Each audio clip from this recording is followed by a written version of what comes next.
Wabarakatuh. Pada kali ini kita akan belajar senyawa keton. Kemarin kita sudah belajar tentang aldehid, sekarang kita mari belajar tentang senyawa keton merupakan lanjutan golongan karbonil pada kimia organik 2. Silakan disimak dengan baik-baik. Keton merupakan golongan senyawa karbonil yang memiliki gugus fungsional karbonil atau CO dengan atom karbon pada gugus karbon dihubungkan dengan dua residu alkil dan atau aril. Jadi kalau alkil merupakan rantai karbon yang alifatis, aril adalah cincin benzena. Jadi di sini ada dua alkil yang menghimpit gugus karbonil. Nah, alkil bisa aril. Dan alkil ini tidak bisa digantikan oleh hidrogen. Ini adalah struktur dasar dari keton. Nah, ini adalah salah satu contoh keton dengan posisi yang paling sederhana. Keton paling sederhana memiliki C3. Nah, ini mungkin sudah tidak asing lagi untuk kalian, yaitu aseton. Aseton sering digunakan sebagai pelarut untuk vernis, pembersih cat kayu, pembersih cat kuku untuk bayi kaum wanita yang suka dandan, dan merupakan bahan baku untuk pembuatan kloroform. Tata nama keton. Di sini ada dua cara untuk memberikan nama pada senyawa keton. Pertama adalah penamaan secara IUPAC, penamaan baku sesuai zat internasional. Kemudian ada penamaan trivial atau nama umum yang sering digunakan untuk keton. Baik, pertama saya akan membahas tentang penamaan IUPAC. Penamaannya hampir sama dengan penamaan senyawa alkana. Jadi di sini kita mencari cairan rantai karbon terpanjang yang memiliki gugus karbonil. Penomoran dimulai dari yang paling dekat dengan C karbonil. Ingat, jadi ketika ada C karbonil, itulah nomor yang terkecil. Dan dinamanya berakhiran on. Jadi penamaannya bersama dengan alkana. Misalkan di sini kita hitung, ada contohnya.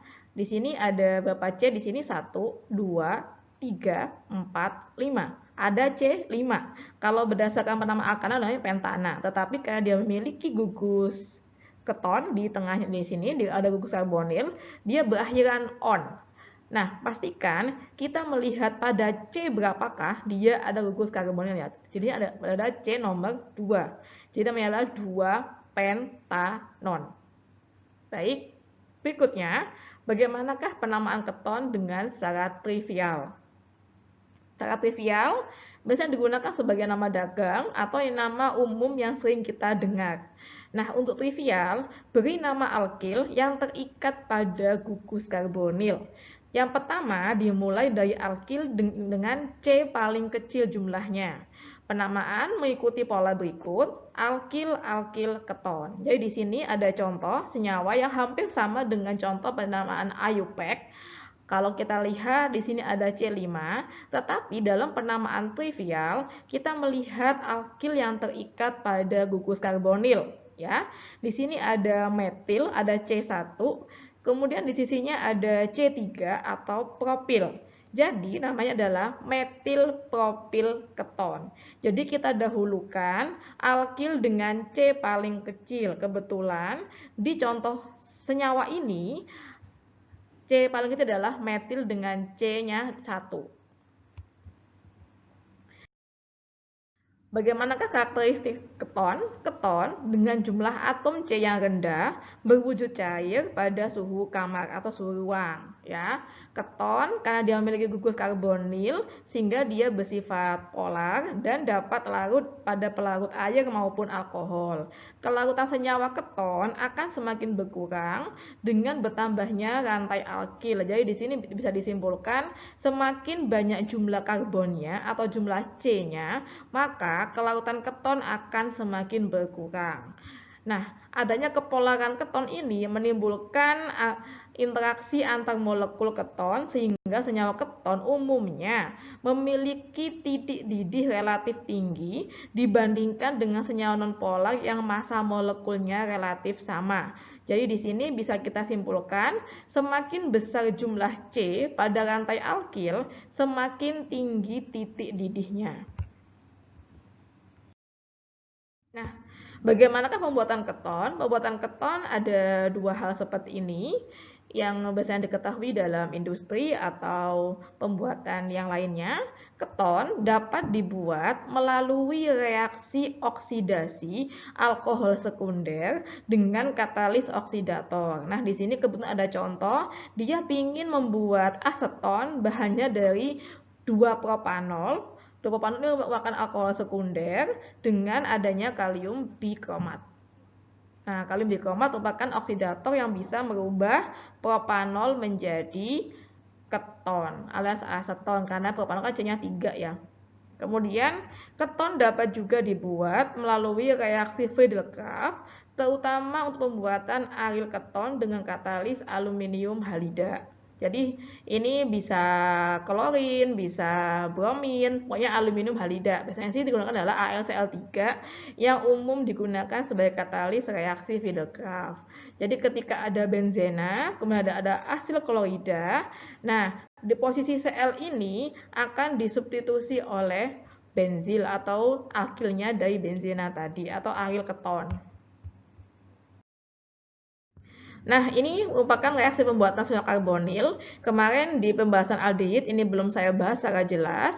Jadi di sini saya tuliskan di sini bagaimanakah pembuatan senyawa karbonil baik itu untuk aldehid maupun keton. Pertama ada reaksi ozonolisis. Jadi ketika ada senyawa alkena, di sini ada alkena dengan ikat tangkap 2. Dia ketika dia bereaksi dengan ozon O3 dengan pelarut kloroform yang dingin, yang ice, dia akan membentuk reaksi ozonolisis menghasilkan senyawa keton. Kemudian oksidasi alkohol sudah saya sebut yang pertama tadi. Jadi ketika ada alkohol primer, dia akan menghasilkan aldehid, alkohol sekunder menghasilkan keton. Jadi jangan sampai salah ya. Primer aldehid, sekunder adalah keton. Kemudian ada asilasi benzena. Ketika ada benzena bereaksi dengan asil klorida dan direaksikan dengan AlCl3, ini merupakan reaksi Friedel-Crafts ya yang tadi sudah dibahas di awal. Ketika bereaksi dengan Friedel-Crafts dengan katalis AlCl3, dia akan membentuk aril keton. Yang keempat, hidrasi alkena. Kemudian dia mencontohkan di sini adalah hidraksi alkuna ketiga. Ketika ditambahkan H2O dengan katalis asam sulfat dan Hg sulfat, nah dia akan mengalami reaksi tautomerisasi dan menghasilkan senyawa keton. Yang kelima, reaksi dekarboksilasi. Jadi di sini ketika ada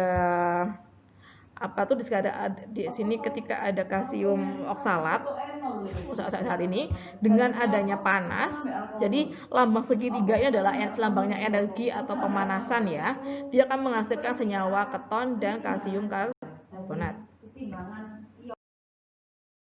Kemudian yang keenam dari asil klorida, ini merupakan cara pembuatan yang good metode yang bagus. Ketika ada asil klorida, dia direaksikan dengan gas hidrogen dengan katalis palladium barium sulfat dengan adanya panas, dia akan menghasilkan senyawa aldehid. Bagaimanakah cara kita membedakan antara aldehid dan keton? Kalau dilihat dari struktur jelas berbeda, tetapi biasanya kita akan kesulitan ketika berhadapan dengan sampel-sampel yang ada di depan kita membedakan mana sih yang aldehid, manakah yang keton. Pertama, menggunakan reaksi 2,4 dinitrovenylhidrasin. Jadi, reaksi antara aldehid atau keton dengan reaksi 2,4 dinitrovenylhidrasin membentuk satu endapan dari 2,4 dinitrovenylhidrazon. Yang kedua, dengan cara oksidasi. Jadi ketika aldehid dilakukan oksidasi, dia mudah menghasilkan asam karboksilat, sedangkan keton tahan terhadap oksidasi. Yang ketiga, tes Tolen. Kita menggunakan larutan perak nitrat AgNO3. Jadi Ag1 atau perak 1 ini mudah direduksi menjadi logam perak oleh aldehid, tetapi tidak oleh keton. Jadi biasanya ini digunakan sebagai praktikum membedakan antara manakah senyawa aldehid dan keton ketika reagen Tolen atau AgNO3 bereaksi dengan aldehid, dia membentuk cincin perak atau bahasanya sebagai cermin perak. Kalau kalian lihat di permukaan tabung reaksinya, dia seperti membentuk cermin gitu. Yang keempat, ada bereaksi Fehling atau larutan CO2+ dalam kondisi basa kuat. Biasanya kita gunakan KOH. Aldehid dapat mereduksi larutan Fehling membentuk endapan merah CU2O, sedangkan keton tidak terjadi reaksi. Nah, reaksi Fehling ini biasanya diaplikasikan dalam membedakan monosakarida, manakah yang aldosa, manakah yang ketosa.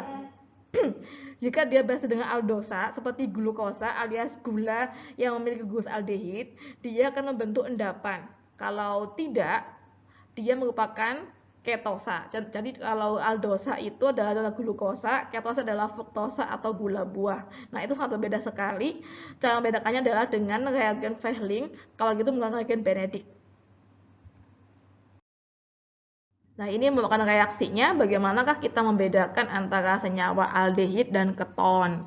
Yang pertama di sini, ketika asetaldehid sama aseton direaksikan dengan dinitrophenylhidrasin, dia sama-sama membentuk dinitrophenylhidrason. Ya. Ini contoh ketika membentuk cermin perak, jadi di tabung reaksinya itu dia kayak membentuk cermin. Kayak ada cermin yang kalau kita ngaca kelihatan muka kita. Nah, kemudian reagen Fehling, ketika aldehid direaksikan dengan CU2+ dalam basa kuat, dia membentuk endapan merah bata ketika dipanaskan. Nah, tugas untuk kalian, berilah nama berdasarkan penamaan IUPAC pada senyawa berikut. Ya, di sini ada 5 senyawa, silakan diberi nama senyawanya apa namanya. Dan ini sepertinya beberapa kalian sudah bisa ya. Jadi di sini ada keton, ini merupakan ada kloida di sini, ada asam karboksilat, ada asil kloida, di sini ada amida. Silakan diberi nama ya. Kemudian di sini ada berbagai reaksi, tuliskan reaksinya dan beri nama produknya. Sama juga contoh yang di sini juga, silakan tuliskan reaksinya, beri nama produknya.